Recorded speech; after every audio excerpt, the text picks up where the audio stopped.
Congress party పెట్టగానే వాళ్ళకి కూడా ఆటోలు ఇది ఎక్కువ పైసలు లేకుండే వాళ్ళ దగ్గర కూడా మా దగ్గర కూడా లేకుండే. కానీ టీఆర్ఎస్ పార్టీ పెడితే బాజాప్తా RTC buses 1000 RTC buses 2000 RTC buses ఎన్నో వేలాది ఆర్టీసీ బస్సెస్ ఒక్కొక్క ఆర్టీసీ బస్ దాదాపు 20,000 అవుతుంది. అయితే వీళ్ళు బస్సులు ఎక్కుతున్నట్టు ఆ టీఆర్ఎస్ పార్టీ ఆర్గనైజ్ చేసింది. ట్రాక్టర్లు ఆటో రిక్షాలు ఎక్కిందంటే బీజేపీయో కాంగ్రెస్ ఎక్కేది. కానీ అదే టైం అప్పుడు భారత్ జోడో యాత్ర మొదలైంది. ఇక్కడ ఈయన భారత్ జోడో ఈయన రాహుల్ గాంధీ ఇక్కడ హైదరాబాద్ శంషాబాద్ ఇక్కడ అంతా అయింది. అయితే మున్గోడు నుంచి ఆర్టీసీ బస్సెస్ పోయినాయి. అంటే అది టీఆర్ఎస్ కాంగ్రెస్ను ఫండ్ చేసింది. భారత్ జోడో యాత్ర సక్సెస్ అవుతుంది. ఎందుకంటే ఓట్లు యాంటీ బీఆర్ఎస్ టీఆర్ఎస్ ఓట్లు స్ప్లిట్ కావాలని. అప్పుడు కాంగ్రెస్ బీఆర్ఎస్ కుంభకైంది. నేను ఆర్టీఏ పెట్టిన ఆ ఆర్టీసీ బస్సెస్ కొరకు అఫీషియల్ చెక్ ద్వారా ఇవ్వాలి కదా పైసలు. ఎవరిచ్చిందంటే ఆ ప్రశ్న మీరు అడుగుతానికి లేదు. నేను అడిగే హక్కు ఉన్నది, నాకు రైట్ ఉంది. మళ్ళీ ఆర్టీఏ పెట్టిన సమాధానం వస్తలేదు. ఇద్దరు కుంభకైండ్రు అప్పుడు. ఇప్పుడు కూడా కుంభకైండ్రు. రెండు వాళ్ళ పార్టీ సిద్ధాంతాలు అవే. కుటుంబ పార్టీ అది, ఇదేమో డైనాసిటీ వారసత్వం ఉన్న తండ్రి తర్వాత బిడ్డే, బిడ్డ తర్వాత కొడుకు, కొడుకు తర్వాత భార్య, భార్య తర్వాత మళ్ళీ కొడుకు. ఇది అయితే రెండు పార్టీల సిద్ధాంతం సిమిలర్. అయితే ఇప్పుడు జూబ్లీహిల్స్ ఉప ఎన్నిక ఉంది, స్థానిక సంస్థల ఎన్నికలు ఉన్నాయి. గతంలో ఉప ఎన్నిక గెలిచిన ఒక వ్యూహం ఏదైతే ఉందో సంప్రదాయం, అదే సంప్రదాయం ఇక్కడ కూడా జరగబోతుంది జూబ్లీహిల్స్ ఉప ఎన్నికలని ఆశిస్తున్నారా, భావిస్తున్నారా? మేము గట్టిగా కొట్లాడతాము, కానీ చూడబోతే వాళ్ళు మళ్ళీ దీని ద్వారా కుంభకాయేటట్టున్నారు. చూస్తాము. ఎందుకంటే ఎన్నో విషయాలలో ప్రతి దాంట్లో బీజేపీకి అగేన్స్ట్ ఇద్దరు కలిసి చేసిండ్రు. ఇక్కడనే కాదు, రాష్ట్రంలో కాదు, వేరే రాష్ట్రాలలో, ఢిల్లీలలో, రాజ్యసభలలో ఇద్దరు కుంభకేంద్రు. ఇద్దరు ఓపెన్గా దాంట్లో ఏం లేదు. స్టాలిన్ మీటింగ్ పిలిస్తే ఇద్దరు కలిసిపోయింది. Anti BJP meeting, against BJP. ఇక్కడ గవర్నర్ దగ్గర పోయిండ్రు కలిసి యాంటీ బీజేపీ. వాళ్ళ కుంభకైంది. మేము దగ్గర కూడా రానియం.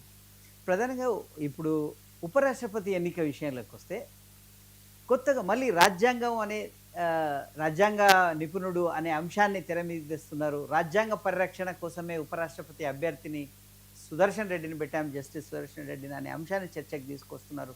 గతంలో పార్లమెంట్ ఎన్నికలప్పుడు బలంగా పనిచేసిన అంశాన్నే మళ్ళీ తెర మీదకి తెస్తున్న పరిస్థితి.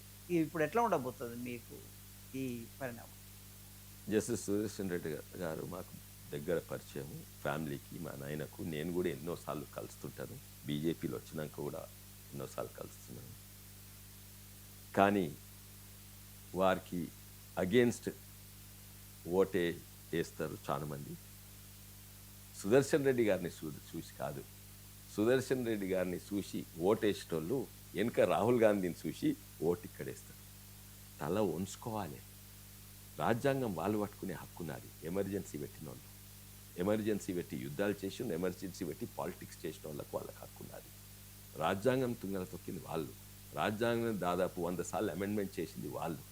రాజ్యాంగాన్ని కాపాడేది మేము. కానీ ఇప్పుడేదో ఆ బైబిల్ ప్రచారం చేసినట్టు రాజ్యాంగాన్ని ప్రచారం చేస్తున్నాడు. రాజ్యాంగాన్ని ప్రచారం చేయొద్దు, రాజ్యాంగాన్ని పాటించాలి. మీరు ప్రచారం చేసే అవసరం లేదు. ఏదో ప్రచారం చేస్తారు కదా ఎవాంగలిస్ట్, గట్ల పోయి పట్టుకుంటున్నాడు. ఏమవసరం? ముఖ్యంగా బాధాకరంగా నేను రాహుల్ గాంధీని అప్పుడు చూసిన 2014 ఉన్నప్పుడు, ఇప్పుడు చూస్తున్నా. అప్పటికి చాలా మార్పు. ఆ రాహుల్ గాంధీ ఈ రాహుల్ గాంధీ కాదు. ఆయన డ్రెస్ కాడి నుంచి, ఆయన మాటల కాడి నుంచి, ఆయన వొకాబులరీ కాడి నుంచి, ఆయన హ్యాబిట్స్, జెస్చర్స్ ఉంటాయి. అప్పుడు ఏమైనా మాట్లాడాలంటే ఇట్లా అనుకొని మాట్లాడి, ఇప్పుడు అవి చేస్తలేడు. మొత్తానికి మారింది. ఆయన ఫుల్ ఫారిన్ కంట్రోల్ ఉన్నాడు. తల ఉంచుకోవాలి. మంచి అవకాశం ఉందే ఎల్ఓపికి ఆయన మర్యాద పెంచుకుంటేందుకు మంచి అవకాశం. మీరు దేశానికి కొరకు యుద్ధం పోతుంటే మీకు ఎంత డిఫరెన్స్ ఉన్నా నేను మీకు సపోర్ట్ చేస్తే నా స్థాయి పెరుగుతుంది. మీ స్థాయి కంటే నా స్థాయి. మీరు ఎంత మంచోళ్ళున్నా, చెడ్డోళ్ళున్నా, ఎంత మంచి పాలించినా, ఎంత దేశాన్ని నాశనం చేసినా, మీరు దేశానికి కొరకు కొట్లాడుతున్నప్పుడు నేను మీకు సపోర్ట్ ఇస్తే నా స్థాయి. ఈయన ఏం చేస్తుండు? ఏక్ రఫాయిల్ గిరిగా మోడీ హారిగా, ఓ విమానం పడిపోయింది, మోడీ ఓడిపోయింది. అరే బెహుగా తెలుస్తుందా? మోడీ అంటే మోడీ కాదు, మోడీ అంటే ప్రైమ్ మినిస్టర్ ఆఫ్ ఇండియా ఓడిపోయింది. ప్రైమ్ మినిస్టర్ ఆఫ్ ఇండియా ఓడిపోయిందంటే దేశం ఓడిపోయినట్టు. యుద్ధం అవుతుంటే ఇంత మంచి అవకాశం, ఒక మంచి మాట వాళ్ళ సొంత పార్టీ వాళ్ళు ఎంతోమంది వాళ్ళకు మనసు ఒప్పలేదు, మోడీని మెచ్చుకున్నారు, విదేశాలకు పోయి మెచ్చుకున్నారు. శశి తరూరు, మనీష్ తివారీ ఎంతోమంది పార్లమెంట్లో. ఇప్పుడు ఆయన most unpopular LOP in the parliament. ఎందుకంటే మొదలైన పాపులారిటీ ఎలక్షన్స్ పోయింది, పొలిటికల్ పార్టీలలో పోయింది, పొలిటికల్ పార్టీస్ ఆయనతో పొత్తు పెట్టుకుని ఆయన ఓడిపోయినరు. తర్వాత కాంగ్రెస్ లోక్సభ ఎంపీలలో ఆయనకు రెస్పెక్ట్ పోయింది. అందరు కూడా చూసింది కదా, శశి తరూర్ ఇదే కాదు, వాళ్ళేమో బయటకు వచ్చి చెప్పిండు, బయటికి రాను మంచి అవకాశం చేసిండు. అంటే మోడీ విమానం పడిపోయింది, మోడీ నేషన్ వాంట్స్ నో, దేశానికి అది మాకు హక్కు ఉన్నది. అవును హక్కు ఉన్నది, కానీ మీరు యుద్ధం కొట్లాడినప్పుడు ఏం చేసిండ్రు? నెహ్రూ గారు చైనా వార్ అప్పుడు ఏం చేసిండు? ఎమర్జెన్సీ 5 ఏళ్ళు ఎమర్జెన్సీ పెట్టిండు. ఎవరికి కూడా ప్రశ్న అడగరాదు. విమానం పడిపోయింది కాదు, ఎన్ని లక్షల ఎకరాలు చైనాకి ఇచ్చింది అడగరాదు, ఎంతమంది మన సైనికులు చనిపోయిందని అడగరాదు, 5 ఏళ్ళు అడగరాదు ప్రెస్. వాళ్ళు ఎమర్జెన్సీ పెట్టుకొని ప్రెస్ చేసిండ్రు.